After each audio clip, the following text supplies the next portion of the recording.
honor those working on New Jersey's front lines. That's entertainment. Nika Magahis, NBC News Radio. Thursday's weather, a chance of snow showers, mainly in the early morning, mostly cloudy, through mid-morning, then becoming sunny. With a high of 49 degrees, little or no snow accumulation is expected Thursday. Friday, mostly sunny skies and 50. Saturday, it'll be partly sunny with a high of 51. Sunday, mostly sunny with a high of 57. Next Monday, partly sunny and 57. And next Tuesday, sunny and 56. Harvard University researchers say social distancing because of coronavirus may continue in some form for years to come. The disease researchers say lifting social distancing measures all at once could delay the peak of the pandemic. The report from the researchers indicates that factors that have not yet been determined will ultimately guide how restrictions can be lifted. Without development of a vaccine or effective treatment, researchers say on and off social distancing may be needed until 2022. The CVS Charity Classic Golf Tournament in Barrington has been postponed because of the coronavirus. The event was scheduled to take place from June 18th to June 22nd. Organizers say they'll look at the possibility of rescheduled events.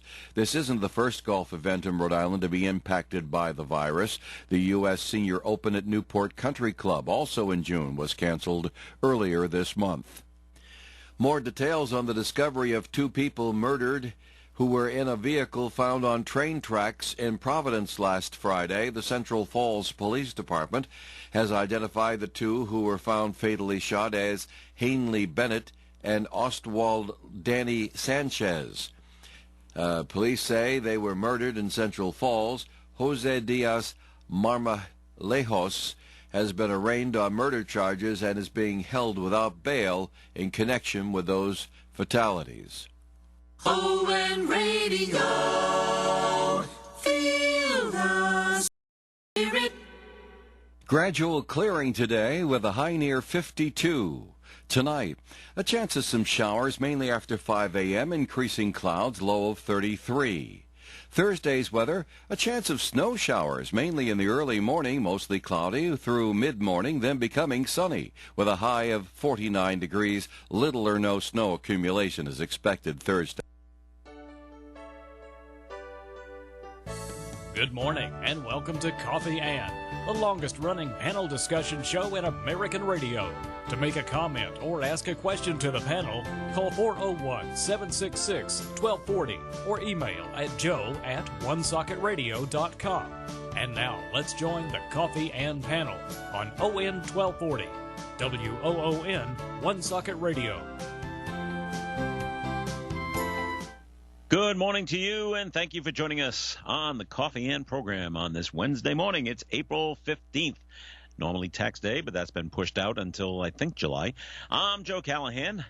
Once again, thank you for joining us. Around the Coffee and panel, we'll say hello to John Ward. Are you there, John?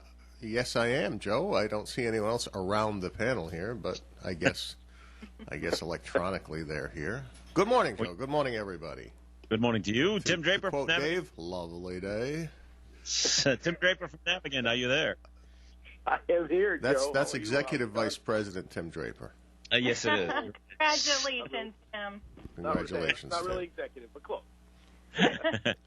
And Melissa Smith from the Villa at St. Antoine. Good morning to you, Melissa. Good morning. How are you guys? Well, I think we're all doing okay. Everybody doing all right? I hope so. Anyway, before we jump into the stimulating conversation today, we need to get a first message from the communities at the Villa at St. Antoine. So go right ahead, Melissa. First message from you. Yeah, so St. Antoine Community, we are located on 10 Rhodes Ave in North Smithfield.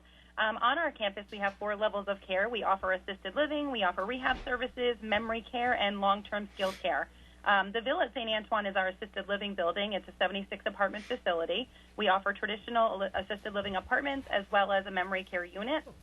We also have in our community, the Easy Street Rehabilitation Center, which is traditionally for unexpected events or injuries. But we also like to share with folks that you can also plan ahead for your surgeries, come out toward the unit, meet with the staff, and plan for your rehabilitative experience. And lastly, our residence is our skilled long-term care nursing building. We have 260 beds, of which 90 are reserved for our secured memory unit. If you've never been up to our community, I always invite you up, take a walk around, meet with me, meet the staff. It's just a wonderful community filled with love and spirit. So if you need any more information about our community, you can reach me at 767-3500. You can email me at msmith@stantoine.net. Very good, Melissa. Thank you very much. All right. I'll be the first one to ask. Did everyone check their bank accounts this morning? No. I didn't. Good point. No. Well, maybe you should, because my stimulus check arrived. Oh. I don't know if you do it by direct deposit or not on your taxes, but I do, and so my money has arrived. So I'm more part of the 80 you're million. Stimulated. I certainly am. So, you might want to, and it was exactly the right amount of money too. That after everything I read and figured it out, I was like, okay, I should get this amount, and it was the exact amount that I thought I was going to get. Wonderful. So Oh. you Mine's not sure there. check your own. What's that, Tim? Mine's not there. I just checked. No, just check. No, right. No. Well, maybe you should check your Navigant account. Yeah. No, it's not there either, Joe. Oh, okay. All right. Just a. I have a question. What happens if you had to pay taxes last year and you didn't have a check returned to you in a direct deposit fashion? Are you no longer going to get a direct deposit? Are you going to get a check, I wonder? I have some information on that. All right, Dave. It's You got do? information. Yeah. My daughter got her check yesterday because she's all electronic. She's Apple Pay and everything, you know. I don't think she understands how to write out a check. That's okay. That's her generation, and she's happy with it. Mom and Dad got it in the mail, so Dad and Mom didn't get anything. And I guess the checks are all ready to go in the mail, but then they have to swing by the White House to get the president's signature, so that'll delay it by a couple of days. Well, he's not doing anything. But so if you filed an income tax and you got a refund, then you're the first to get your stimulus checks. So if you filed income tax and you didn't get a refund, Right. If you didn't get a refund, had to- well, and you had that to means pay. nothing. If you filed your income tax on time, then fine. But they'll mail it to you. They won't be doing a direct deposit because you didn't have Yeah, any that's what I financial thought. transaction with them last year. that's what I thought. Okay. And so you'll get it later in the probably in the summertime. They said that'll be the last people to get them, the ones they have to mail the checks to. So, all right. So, all right. One other thing I wanted to bring up before we get, and this is a personal thing, we keep using the phrase social distancing. Okay, it's just distancing. There's nothing social about it. It depends on how you do it, Joe. It's If physical. you're nice about it, it's social distancing. Or Well, that means sociable. Sociable yell- distancing. Right. Okay. I'll go with that. But don't you think it's just distancing? Keep away. When they say keep away from one another, I don't know. I don't know what's social about it. We should call it begrudging distancing. There you go. That's another good one. You Is that could what you're use safety distancing? I Yeah. can't say distancing. Just distancing will be fine. Just get away from me. It's an introvert. Just get away from me. Yeah, you're for us right. So, extroverts, this is killing us. Melissa, do the residents over at St. Antoine, do they even understand that phrase, social distancing? Oh gosh, they do now. I feel like Okay. we've had to handle them like, I hate to use even this reference, but like little kids, we have just had to hammer the message of, we're calling it physical distancing because obviously social distancing just sounds so sad, and not what we want to portray with them. But yeah, physical distancing, that 6-foot marker is very important in our world, and just reminding them over and over again to the point that we've had to remove furniture from public rooms in the assisted living, just to really force their spacing. So Melissa, it's tough. Melissa, I almost hesitate to ask, but I'm curious. How are things at the villa with regards to any positive testing? Last week you were able to report that so far you'd escaped any positive tests there. Does that remain? Yep, absolutely, on the entire community. So well, you are the envy of the community, I'll tell you that. We got telephone calls immediately after you said that last week, Melissa. I don't know if you see it, because it would have gone in another... People calling us, looking for your telephone number. They want to call. They want to move loved ones over to the villa from other places. And, well, we couldn't get into a lot. These people were in such a mental state that you couldn't reason with them. But we tried to explain to them, you're not going to be moving anybody from one facility to another during the pandemic, I don't think. But, I mean, make a phone call. Go ahead. Yeah, you can absolutely. I mean, I've always said, call me. Call me anytime anybody needs free advice. We're so here for that. You encourage the phone calls? Okay. Absolutely. I mean, it's important that I address this as though, when this is over, we're open for business. Right now, it is a very delicate time. It is a lot of just freeze in place. We're very selective.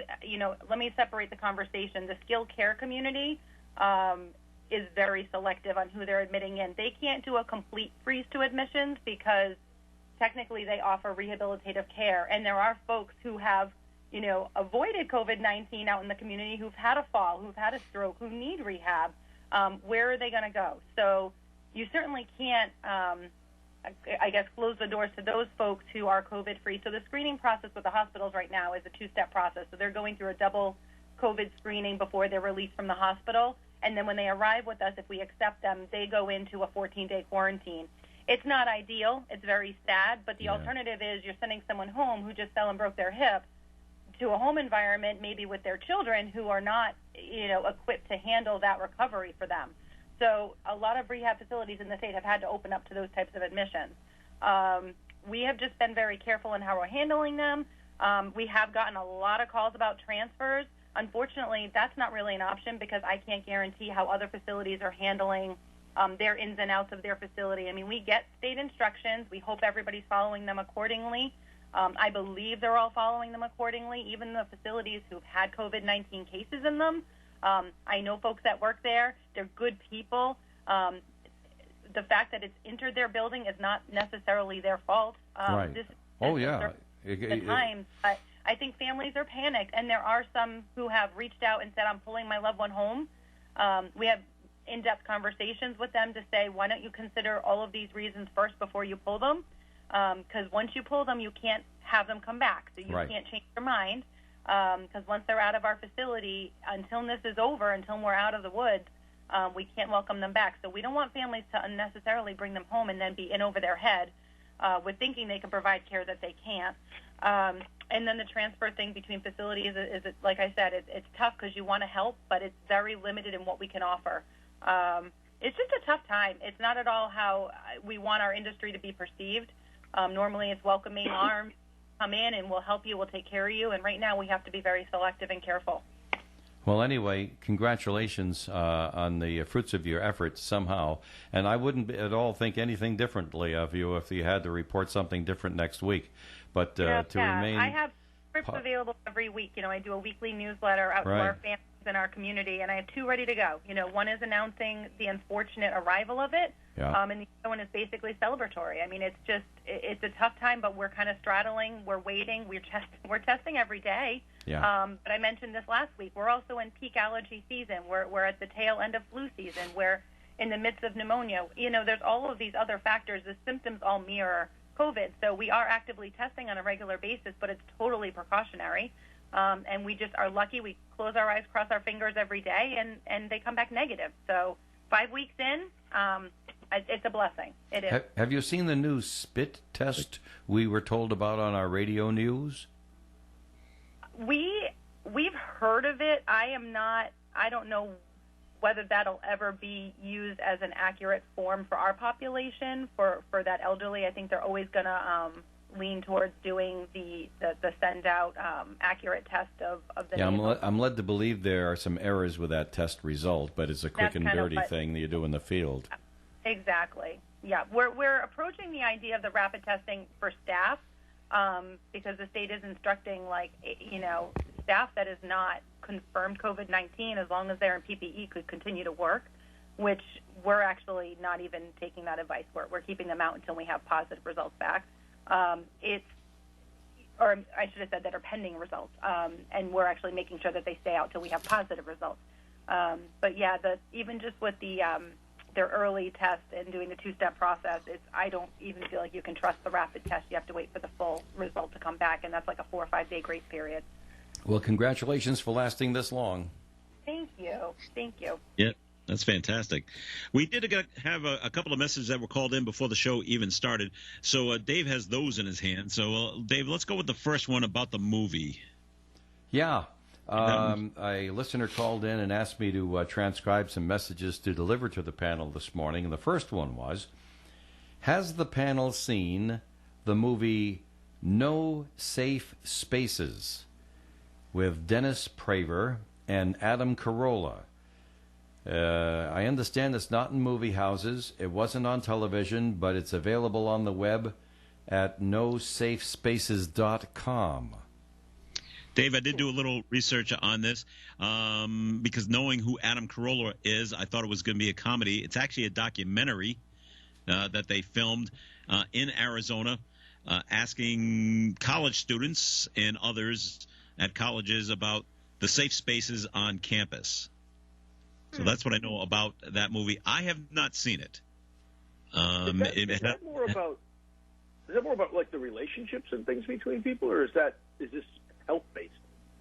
Well, it came out in 2019. Yeah, no, so it's got nothing to do with COVID. It has more to do with the social issues around safe spaces at colleges and prohibiting certain types of speech and those kinds of things. I've heard Adam Carolla talk on the topic. He's fairly conservative in his views, and I believe that's Dennis Prager was the name there, and that's on. They've got a YouTube channel, and they post on Facebook a thing called PragerU, though it's not a university. You'll often see other speakers come in under the heading of PragerU to counter the liberal bias that may be showing up in other media and discuss social issues. So I'm sure this has to do with the nature of restricting free speech on campuses, prohibiting conservative speakers to appear and do those kinds of things. Because, and of course, it may go to Adam Carolla's reaction to the difficulties being experienced by comedians trying to do comedy, especially on campuses, because, you know, speech being what it is these days, it's not exactly free if you're saying the things that make even one person upset. So, but it's probably interesting. Yeah, it got a limited run out in Arizona, enough that they said, okay, we'll send it out nationwide. Didn't really do much when it came out, got mixed reviews, and now, like the caller said, you really can only see it online if you really want to. So nosafespaces.com if you want to see that movie. All right, more is going to come up from a couple of more messages that we have to get to that were called in. But first, we need a second message from the St. Antoine community, so back to Melissa Smith. I feel bad because I feel like I'm dominating the conversation this morning, and then I'm going into a second. No, it's your segment. It's your segment. Well, Melissa. it's about all time. About me. Let's make the whole hour about. Anyways, I like to use this spot actually as an opportunity just to give sort of a sidebar message about our community, and this one is directly a message to our families. There's been a lot in the media right now with regards to other facilities. Obviously, we just talked about COVID-19 cases and what's going on. But there's also a lot of rumors about facilities having staff walk out. I just like to assure our families that our staff is showing up. We've been, educated. We've been trained. We've been instructed, even to the extent of what are their habits at home, and they believe in our community. They believe in our residents. They want to be there. They want to take care of them. So I just wanted to really make this a message to our families to assure them that our staff is here. We're going to continue to be here. We're taking this very seriously. We're following every measure that's been instructed of us from the state, and we're working hard together. And that it goes from, it's not just the nursing staff. I think that's where a lot of the focus is, the ones that are providing the direct medical care. But it's from housekeeping to dietary to business office to even me in marketing and communications. It's everyone on campus. So more or less this message is just to assure our families that we're doing what we can. I think we're doing a great job, but I just wanted to assure you that our staff is here. They're showing up, and we're very proud of them. So that's our message today. All right, very good. Thanks, Melissa. Okay, more of the Coffee and program. We have 2 messages to get to. If you want to get in a message, call it in at 766-1240 or email it to me, Joe at OneSocketRadio.com. I'm here with Kara Benjamin of the Benjamin Insurance Agency. Kara, what's most important to you as a business owner? The most important thing to me as a business owner is to be there for my customers in the moment of truth. It's not just writing the policy and you're done. It's about being there for my customers when there's an accident, a fire, or even a death. Helping them get through tough moments in life. That's my job as an agent. You're in good hands with Allstate and Kara and Celeste Benjamin of the Benjamin Insurance Agency, 125 Eddie Dowling Highway, across from Dowling Village in North Smithfield, 765-5000. Our business is truly a referral business, and we have built it based on our premier service level and commitment to what we do. If you are looking for personalized service with people who care, that would be us. At this time, Gators Pub on Victory Highway in North Smithfield is closed until further notice. But keep this in mind, Lumberjack's Pizza and Wieners is still open and ready to deliver to you. Lumberjacks makes subs, and the wings are to die for. So while Gators Pub is closed, Lumberjacks Pizza and Wieners is open and ready to deliver. Lumberjacks Pizza and Wieners on Victory Highway, North Smithfield. Hey, Steve, those sneakers are looking real sharp. They must have set you back some dough. Not at all, Tom. I went to the sneaker outlet, and these are actually 10-year-old refurbished sneakers. They're just like brand new, and I paid a fraction of the cost for them. Before throwing out your old sneakers, give them new life. Bring them in today for a deep clean and shampoo. The Sneaker Outlet can do this for you. And if you're in the market for a new pair, the Sneaker Outlet sells refurbished Nike sneakers for men and women at low prices. The Sneaker Outlet across the street from Honora Lippett on Main Street, Woonsocket. The Coffee and Panel is enjoying coffee from Down East Coffee in Pawtucket. They're a 62-year-old family business that roasts all its coffee right here in Rhode Island. Founded originally as Excellent Coffee Company, they provide great coffee to food service establishments throughout New England. WOON, Woonsocket Radio, ON, AM, and FM. It is Coffee In on ON Radio. Thanks for joining us this morning. This is Joe Callahan here with Tim Draper and Melissa Smith and John Ward. And we do have another message to get to. And Dave told me what it was about a little earlier. And it's got something to do, and something I wanted to bring up. And it's got to do about states' rights versus the federal government. So go ahead, Dave, and read the note, please. Yeah, we're seeing that smoke coming up on the horizon now, aren't we, Joe, with the news stories, how the governors are banding together in groups to open up their regions, and yet the president's saying, wait a minute, nobody's doing nothing until I say so. Right. So that's kind of interesting. I'm sure that'll play out. But the question from the listener was, to the panel, what is your opinion? Have individual governors run afoul of the U.S. Constitution's Bill of Rights with their aggressive responses to the pandemic? Tough to talk about what other states are doing. I just going by what I see, they're not too happy in Michigan and what's going on out there. But keeping it here in Rhode Island, are we running afoul? It's really a fine line, don't you think? I find it funny that all the states scream and holler at the federal government for not providing PPE and being better prepared for the pandemic, yet they want to do everything on their own. They just want the federal government to give them everything, and then they want the decisions on everything. Okay. John, any thoughts? I try not to as often as possible. Try not to. Okay. It's a challenging question because a lot of this reaction has come out of statistical analysis that at every turn down the road has proven to be wrong in terms of modeling. And much of what has been done to restrict contact is among the population has been misdirected, in my opinion. And I think possibly to the point where it is being too restrictive and possibly violating constitutional rights. I think it was on this station probably 2 weeks before the governor did it that I was talking about why aren't they prohibiting activity or closing up nursing homes. And 2 weeks later they finally did, when in fact the first thing they should have done was to protect the medically fragile by limiting access to hospitals, nursing homes, and assisted care facilities. And, of course, it's playing out now that the highest level of deaths, 75%, I believe, are in nursing homes. And what the statistics are proving is that the elderly and those with health conditions need protection.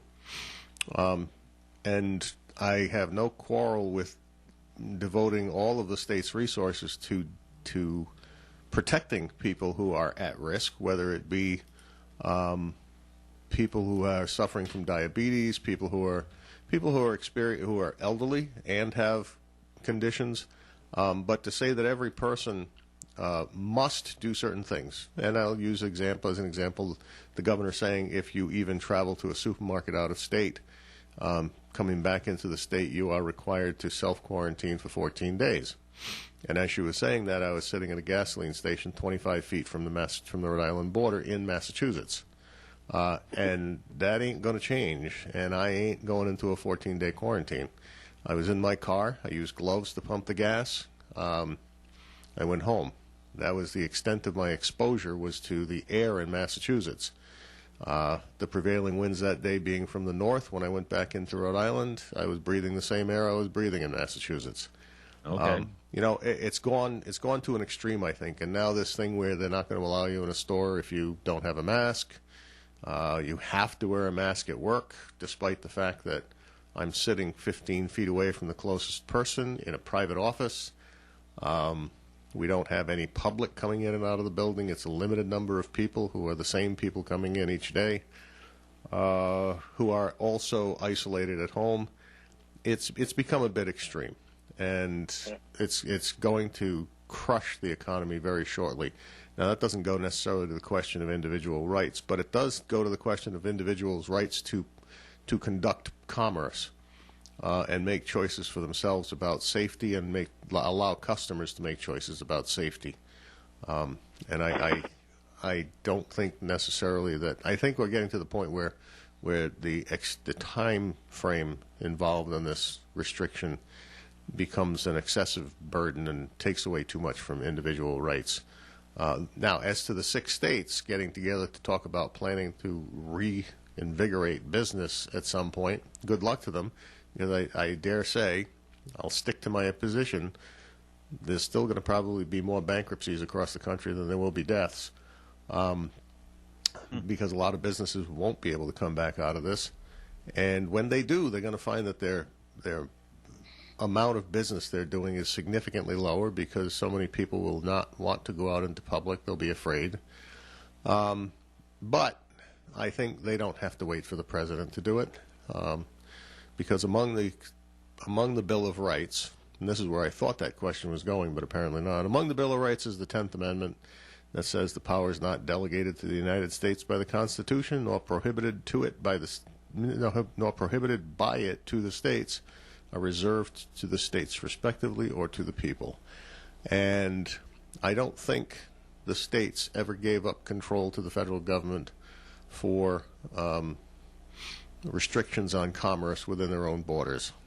The federal government can do things about interstate commerce, but they have no control over what goes on within each individual state. So the president's wrong.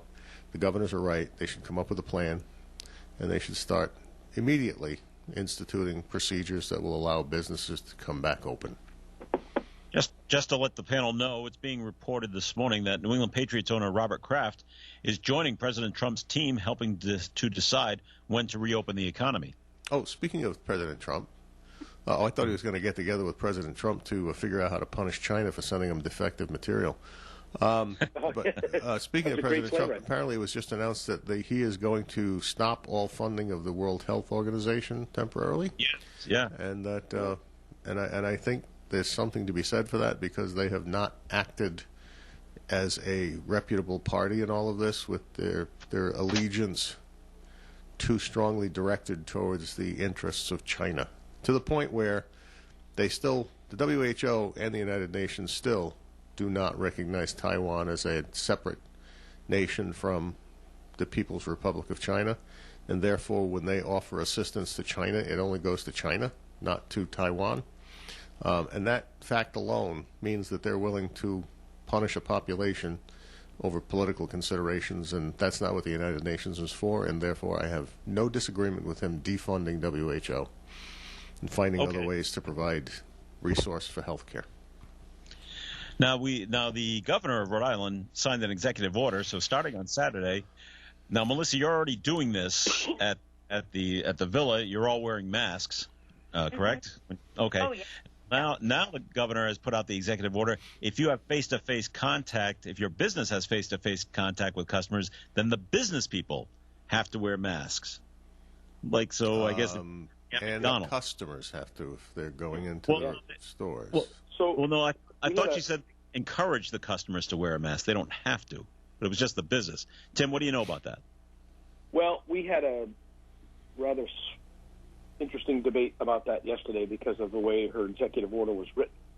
Mm-hmm. But essentially, it means that an employer has to provide or has to make available masks to employees. If employees are in close contact, which includes hallways, bathrooms, cafeterias, kitchens, any place where employees can congregate, they have to be wearing a mask. But if they're sitting at their desk in an office that can be closed, they don't need to wear a mask. If we can separate them physically 6 feet in a cube setting, they don't have to wear it when they're sitting at their cube. So from an office perspective, it was an interesting conversation. So we actually provided everybody with masks at the beginning of the week, which was ahead of the curve a little bit. Didn't even know this one was coming down the road. So we had the masks for everybody in place. But I think we made the determination that if you're sitting at your desk and you're doing your job and you're looking at your computer screen and there's nobody in either cube to your right or left, then you don't have to be wearing it while you're doing your work. However, if you're going to get up and you're going to walk through the building, that we are going to ask folks to wear those masks. Now, from a public-facing perspective, this is another challenging one because, yes, John is – I think you're right, John. When a member comes in, we're actually going to require them to wear a mask to come in the building. And if they're not, unless this changes hourly, and if they don't, then we're going to probably ask them to use the drive-up and not come into the building. And this is more about our staff. Our staff is nervous, and they're very concerned about having face-to-face interaction, and we get that. You know, we've limited the number of people in the branches to 6. It's all done by appointment. Now we've provided masks for our staff. Now we're going to take the step to ask members, you know, based on this executive order, to wear masks when they come in. If they don't have one, we'll provide one for them, which they can take home. It's a cloth mask, and they can wash and use again. But you know, we're balancing the whole, you know, we always say we take care of 3 constituents: our members, our employees, and our communities. And so balancing members and our employees is a bit of a tough one sometimes because people don't necessarily have the same concern for our staff as we have for our staff. Our people just want to get in and do their business and get out. They don't really care about everything else. So it's important that we support the staff in every way we can by giving them the tools. And, you know, irrespective of whether this mask order is fair or not, we're going to try and give all the employees the tools that they need to be as safe as they can be, recognizing that they're in the community and they're the front lines for us. So, John, this means you'll have to provide masks at Lincoln Town Hall then? They were handed out yesterday. They were? Okay. Because of the governor's executive order, or were you planning on doing it anyway? Oh, I don't know. It could be that they just got their hands on a box of masks and decided to be certain everybody had one. It may have come out of the executive order. Nobody did come around earlier to do it. But again, we are so stretched out in distance within the office for the smaller amount of staff working. I mean, we do have some people who have issues with health that have them under a doctor's order not coming to work. We have a couple of people who have children at home that they're taking care of in terms of schooling and things of that nature who are out of work, and so the remainder of the staff is fairly widespread around the office. They're working. There's work for them to do.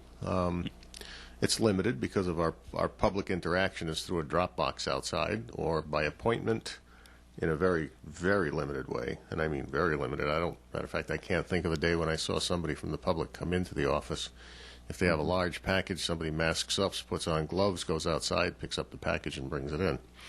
So, yeah, they were handed out yesterday. I could be in compliance, could have been just coincidence, but they were there. Okay. Here's a nice story that we had from a member, Joe, that we were in our Cumberland Hill location. I was there on Saturday using the drive up, not going in. And one of our staff members told me that they had a member who was so concerned about the staff and likes the staff so much up there that they went home and made 2 masks for everybody on the staff and then delivered them to the branch. So our members are actually taking care of our employees too sometimes, and that's a fun little story from I don't even know who it was in Cumberland Hill, but thank you to whoever that was. If you're listening. Great. All right, time for a break here on Coffee In. Time for the weather forecast, which is being brought to you by CVS.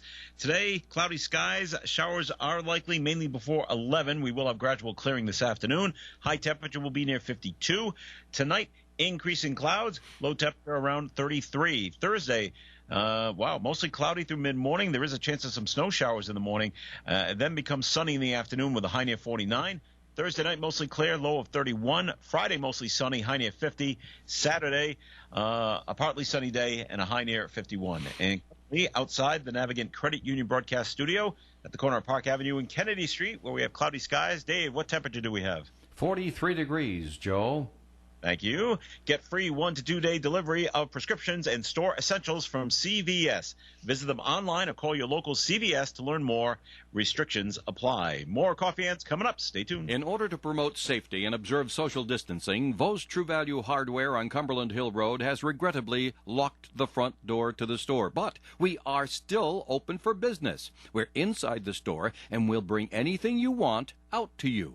Sorry you can't browse our spacious aisles of everything you need to fix and maintain your house, but we invite you to browse our website at voshardware.com. Find what you want and call us at 762-4343. We'll pick your order and have it ready to bring out to you in the parking lot when you arrive. Sure, it's different, but it's better than waiting days for shipping. You'll have your purchase just minutes after you order at Vo's True Value Hardware, 849 Cumberland Hill Road, Woonsocket, 762-4343. That website again, voshardware.com. There's a new feature at valleybreeze.com that will make it easier to find the business or deal you're looking for, as well as share their ads with family and friends. Head to valleybreeze.com. At the right, find This Week's Ads. Click it and you'll see all the ads that were in the Breeze's 5 newspapers. Maybe you've finished with your paper or are recalling an ad you noticed a few days ago. Just use the search function and the ad is right there, ready to be printed or shared. Merchants, share your ads on social media. The Valley Breeze. Our mission is your success.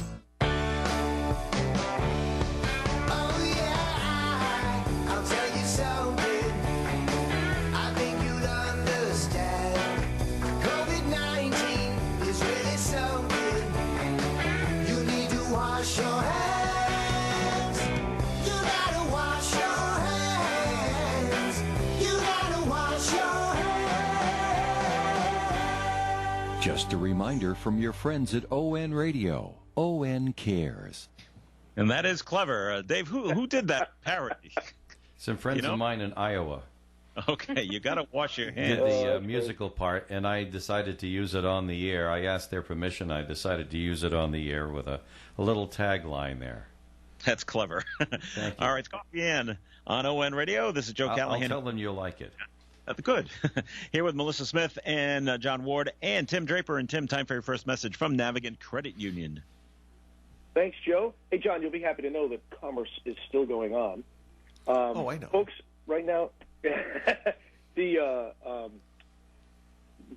maybe you don't realize it, but we're in the selling season for houses, and I'm seeing lots of houses start to go up for sale, even in this crazy time. The interest rates are low.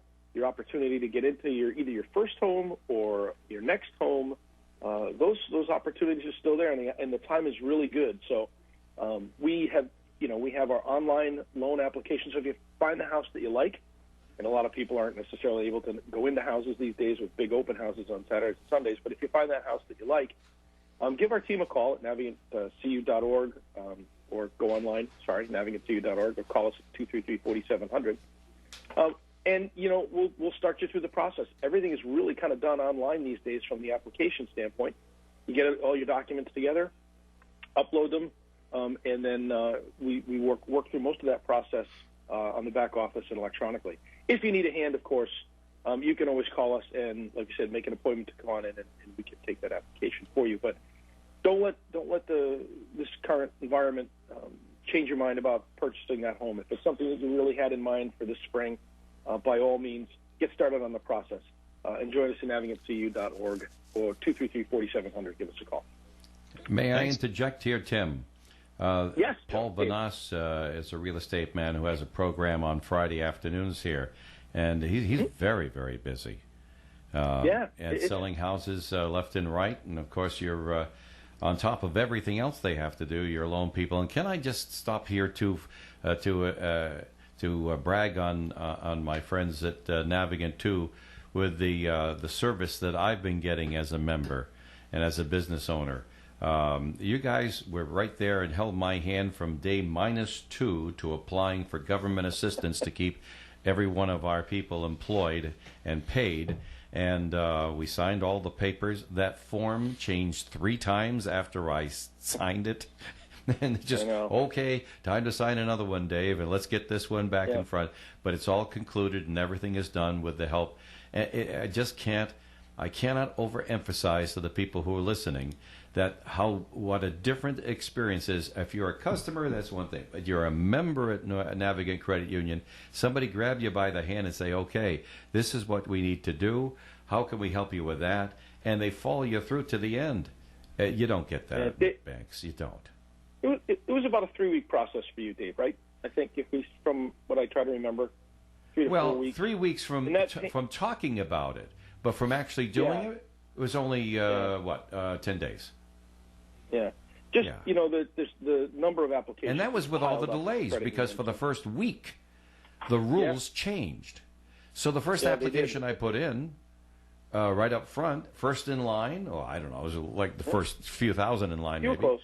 But, right, you were close. But the first one, it was no good because it was based on calculations that are no longer valid, and the government wouldn't accept. And you poor people, you kept your humor through the whole thing. Called me up and said, Dave, you won't believe it. You got to sign another one. Yeah, Dave, we've thrown significant resources. We've repositioned some folks in the organization to help out with the commercial lending team because those guys, like you said, are really going absolutely 12-hour days plus. Yep. And weekend work. Absolutely. I'd like to salute them, too, because they really work hard. Me too. I join you in that, and thank you very much for being a friend. It is my pleasure and our pleasure. All right. We have one more message that was called in before the show even started, so I need Dave to read that because it is specifically for Mr. Ward. It is. But before I do, Joe, during the program, we got a telephone call asking us to clarify something that had been talked about earlier. And the question was the $1,200 being talked about that's going out to citizens of the United States now, or I guess anybody who filled out income tax returns last year. The stimulus money, as they're calling it, is $1,200 per taxpayer, per person.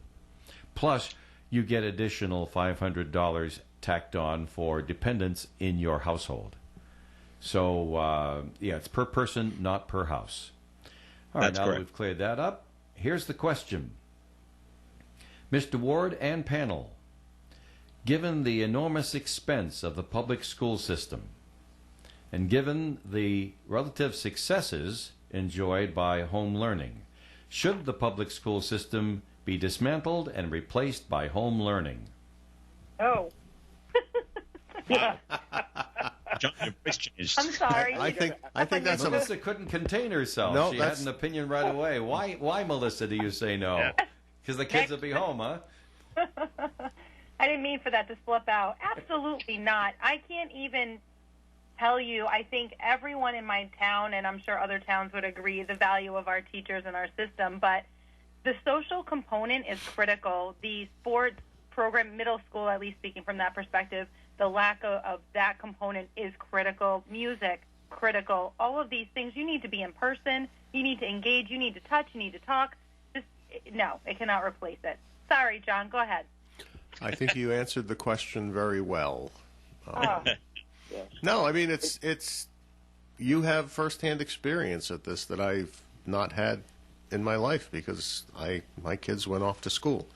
It's a very expensive system to provide education, but part of the reason it's so very expensive is because we are not only providing education to those who want to be educated, we are providing education to all and mandating it. And the mere fact that you are attempting to educate every human being in the country rather than only those who want it makes it an extremely expensive undertaking. I have to tell you, go ahead, John, I'm sorry. No, I was just going to say, and part of it has to do with, I think, to a certain extent, FDR got it right, John Kennedy got it wrong. The unionization of public sector employees has created an expense burden that would maybe not otherwise be there.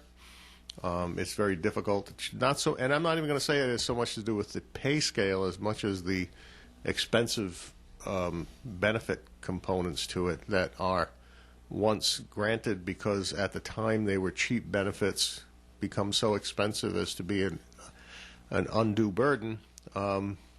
It's very difficult to reverse that course, and so it remains expensive beyond the growth of expenses in private business, who can be more flexible. So it's an expensive undertaking, but it's one that, as a society, we have chosen to follow, and we're sort of stuck with it. Mm-hmm. Can I just also add on top of that as well? So I'm very lucky. I've said on the air many times, I've got two great girls. They're self-motivated. They're taking this whole opportunity and running with it on their own. I'm obviously here at work. My husband's home, who's rarely home and doesn't ever assist with homework. They're doing this on their own because of the age that they are. I can't imagine having any kids younger than what my kids are, and they are 9 and 13. And this week we got a message from the school, actually from the school psychiatrist. So they periodically send out blasts of support. And this is the first time that I actually even learned the name of the school psychiatrist because we've never had to use her in the past. But I wrote down her name and I wrote down her number because I am seeing changes in my girls. Just in a matter of, what has this been? We're entering our 5th week. And I think that's a concern for a lot of parents. So if they've, never experienced signs of depression or anxiety in the past, like, there's signs there right now. And if this goes on for much longer, there's going to be a lot more kids needing that support. So you can't even put a price tag on that component alone. So I just wanted to share that out loud, too. It's definitely uncharted territories, and it's a concern for a lot of parents. Tim, did you have a... I did, Joe. I just want to do a shout-out to the teachers, too. I think if you're a parent and you're used to just putting your kid on a bus or taking them to school and dropping 1 hours in a day and then coming back and getting them, I hope there's a new appreciation for what teachers are doing, trying to create this entirely new education model in a matter of 2 weeks from when they were closed down to when they really fired up on all 4 cylinders. It has become, I look at my wife who's an occupational therapist in the school system and just trying to execute on her students. She's very engaged, iPad, technology. They're engaged, most of them. But it is different, Melissa. You were right. Without that physical being there, type contact, it's a challenge to get kids engaged and motivated fully because, you don't have that human connection component. But the teachers have done a great job at creating this environment. I know, my wife works ridiculously long hours, longer hours now than she's probably worked in a long time, just because it's a new thing for her. But she's not complaining. She's never, and I don't think her friends are complaining. This is just, they know they got to get down to the trenches and do it. So I applaud the teachers too for taking this on, and hopefully the parents have a new appreciation for what the teachers actually do. Absolutely. I'm in the same position as Melissa. I've got a child in 8th grade doing the home learning now, and I can't see where this will replace the school system at all. And she's learning, and yes, she's doing work, but I always question, is she learning as much as she could? whether from home or whether being in school. I'm not sure. They can only send out so much information to get the kids to do stuff. What this may replace is the snow day. We may no longer ever have a snow day. Yep, I agree with that. If you can do distance learning like this, and you can turn it on and off quickly, why not? Yeah. I mean, I think about this panel, right? So I come on every week. Obviously, I'm here to represent St. Antoine community, but I learn from you guys. I learn from my peers in conversation and debate. And I think that component, especially as you exit elementary and you enter middle school and high school and prepare you for college, like those skills are so pivotal for these students. And I think without that, without an opportunity to engage with their classmates, be challenged by their teachers in person, like you can do it on a Google chat, but let's be honest, it's not the same as standing up and doing a presentation in front of your classmates. That's a very intimidating experience to overcome, but there's lessons that are had with that, et cetera, et cetera. I can't even comprehend that being ever an option on the table for our schools to go permanently to virtual learning. Absolutely not. Absolutely. And Joe, just to respond somewhere to Tim about this snow day thing, the thing that always made me nervous about this replacing snow or having snow days be with distance learning is in my opinion, the superintendents have already moved towards reactionary cancellations based upon the threat of snow, to the point where sometimes you think if there's a cloud in the sky and it's cold out, they're going to cancel school. Because there have been far too many days canceled because of the threat of snow that actually never materialized. You're right. And so my fear is, like a good drug, it will become something they're dependent upon and cancel at the drop of a hat and say, well, what difference does it make? We have our distance learning model that we can kick in that day.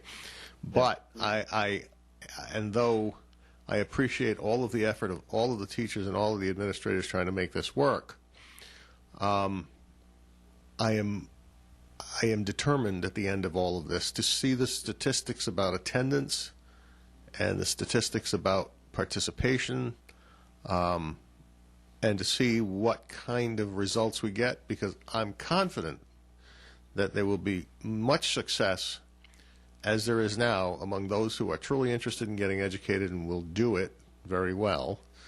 But I'm just as confident that there will be a whole population of people who simply did not comply or could not comply for whatever the reasons, and suffer even more because of the lack of social contact as well as the lack of educational input. So I'm not sure this is necessarily a better way, and I'm sure it will never take hold as a permanent replacement, but I'm worried about the tendency to simply say, oh, gee, they just made it easier for me to cancel school for snow, even though it's a few flakes. Well, okay. Put some guidelines around it. And then, anyway. Well, Okay. but even in this state, when you think about the state of Rhode Island, the difference in weather for the mere 50 miles from north to south is enormous. Yeah. Because Burrillville, Woonsocket, North Smithfield, Gloucester, Foster will always get more snow than the South Coast, and it I don't know. I don't particularly like the idea. With all due respect to Senator Picard for his thoughts on it, to me that was more of a union law rather than a education law. All right, we're going to take a final break here on the Coffee and Program. So, Tim, time for a second message from Navigant Credit Union. Thank you, Joe. Let's real quick. We'll go over some of the ways that in the new world we're currently banking with Navigant, and with a lot of other financial institutions that are out there. So, of course, you can access all of your accounts through the drive-up window. With things like deposits and withdrawals, you can get checks and money orders and transfer balances and make loan payments, redeem bonds, those types of things. Those are all set up at the drive-up window, and the drive-up windows are open regular business hours. There's no change to that. The internal lobby to the branch, that's a little different. We put in a new procedure this week where we've actually are closing our branch lobbies down at 3 o'clock every day now, temporarily, until the crisis is over. every day but Friday. Fridays, the branch hours are normal branch hours, and Saturdays, they're still normal branch hours. But during the week, our branches are going to close at 3. And the things that you can do in the branch by appointment are, things like getting into your safe deposit box, because we know that those people need to get into the safe deposit boxes. You could do loan closings there. You can still open accounts. You can still do loan applications and drop bag services for businesses, IRA withdrawals, those types of things. Those can be done in the branches as well. So those are kind of the guidelines of what you can do in the branch by appointment. And then, of course, all those things you can do online, with the exception of get cash and go to your safe deposit box. So navigatecu.org for the online tools and mobile tools. And then, again, our branches are operating just slightly differently than usual. Very good, Tim. And the Coffee and program will continue. And if you've got a comment or question, call it in, 766-1240. Because of the coronavirus, in-store shopping has been suspended at Wright's Dairy Farm until further notice. However, milk, cream, eggs, bread, cakes, and more than 70 of your favorite bakery items are still available every day at Wright's Dairy Farm through their no-contact curbside pickup. There are now 2 ways to order your items at Wright's Dairy Farm. Have your credit card ready and call them at 401-767-3014, extension 4, 401-767-3014, extension 4, or go online to wrightsdairyfarm.com. You choose the day and time that you want to pick up your order. When you arrive to Wright's Dairy Farm, follow the signage and instructions given. Stay in your vehicle, and your order will be brought out to you. Wright's Dairy Farm is open Monday through Saturday, 8 a.m. to 7 p.m., and Sundays, 8 a.m. to 5 p.m. They'll be closed Easter Sunday. Wright's Dairy Farm thanks you for your support and patience during this time. These days, we all probably know of a local business that is struggling to adapt to the current realities. Here's a small way that you can help. Announcing the Gift Card Challenge. If you're able, think of your favorite local business and then buy a gift card today. Buy it online or pledge to buy one as soon as you can. Every little bit will help. Restaurants have takeout or delivery. Many businesses have online shopping options. Participate in the gift card challenge today. Buy a gift card. Any amount and show your support for our local businesses in this time of need. Keep it for yourself to use at a later date or pass it along to someone you know that's on the front lines doing what they can to keep us all safe. Make the pledge and buy a gift card today. Participate in the gift card challenge. Post and tag the business you selected on social media and challenge your friends and neighbors to do the same. Working together, one card at a time, we can all make a difference. One of our favorite local businesses is Pepin Lumber, 830 Cumberland Hill Road, Woonsocket. Stop in to buy a gift certificate from Pepin Lumber today. Good morning to you. It is Coffee In on ON, AM, and FM. Joe Callahan here with John Ward, Melissa Smith, and Tim Draper. And Tim, I got a story for you. You ready? Yeah, I'm ready. All right. I have a family member that works for a credit union in Massachusetts. All right. And part of what his job is and he's seen a spike in this. I don't know if you've seen a spike in it, but home equity loans are going up. So he's in charge of getting the signatures and all that, all the stuff that's going to be filled out. Well, with the pandemic, he found out that the homeowners don't want to come into the office, into the branch to sign it, and they don't want him coming into their home. Yep. So this is what he does. He's got a company car, and he will drive to their house, and then he gets out of the driver's side and stands on the driver's side, has his gloves on, and then the people that are getting the home equity loan, they stand on the other side of the car. Now, you can only do this in the nice weather, and they just pass the forms back and forth over the car. Yeah. Yeah. I said, there's things. We're adapting to lots of changes in the world today. There's also an electronic way to do it, Joe, too, and this is probably more for folks who don't mind doing business online. But DocuSign is a type of document that is literally a legally official document that you can sign using online access. So there are ways to do it too electronically that people don't have to show up in person to do things. I think Dave may have even done that with his government loan there. I think not only this one, but also when we purchased the property last June. It was all done electronically, and it just saves hours at the very best. At the very least, I should say. Saves hours. In today's world, it's almost a social moment when you go out and you just talk to somebody face to face, and depending on who needs those loans, they might be looking for that human interaction again. So there's just a number of different ways to do it, and I applaud anybody who's willing to jump in their car and go do it that way too. All right, let's see. We are coming to the end of the program, and we have this story, and it was something I worried about when word went out a couple of weeks back when they said, we got to start letting prisoners out of the prisons because they might get the coronavirus. Well, and this is a story. It's out of Florida, though. Florida police say a man released from jail to avoid the spread of the coronavirus killed another man the day after being let out. I'm thinking, this is probably going to happen at other parts around the country as well. And no matter how selective they are in releasing who they think they can be released, something bad's going to happen. And here, something bad has happened. The one that allegedly did the killing, he was considered a low-level drug offender. He was let out last month, and authorities say the next day he shot someone in Progress Village, Florida. He was arrested now. His charges of second-degree murder and gun possession, aside from his previous drug counts. Probably shot the guy that turned him in. Hey, maybe he did. It doesn't actually say who he shot, but you just knew something bad might come of the whole thing. So, all right. Well, it's a good thing he's in Florida and not in New York. In New York City, they probably would have re-released him. Well, he's actually being held on $250,000 bond, so maybe someone can come up with that, and he might be released. I don't know. I'll tell you. Just craziness. What a world, what a world. So true. A question from Melissa. Uh-oh. So, okay, no, back to the kids learning at home. I'm ready. Go ahead, Joe. Do you feel your kids are learning as much as they would have if they'd been in school? Because I just have that feeling my daughter's not learning as much, but I could be wrong on that. Maybe she's learning just as much. I think they're doing okay, but I will tell you, I ask my kids periodically to let me peek at some of their work, especially their writing.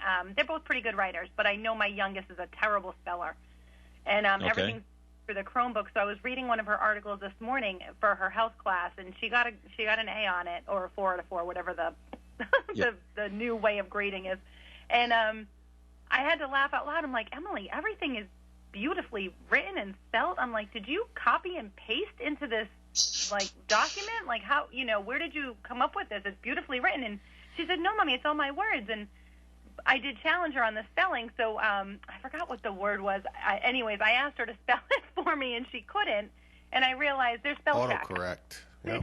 So these kids are all, writing beautiful papers, but everything's autocorrect. And I thought, come fall, the spelling tests are going to be certainly needed because these kids are just going to be so reliant on spell check if they, weren't sort of already with their homework assignments. But during the day, they don't use that for their writing. Now, wait a minute.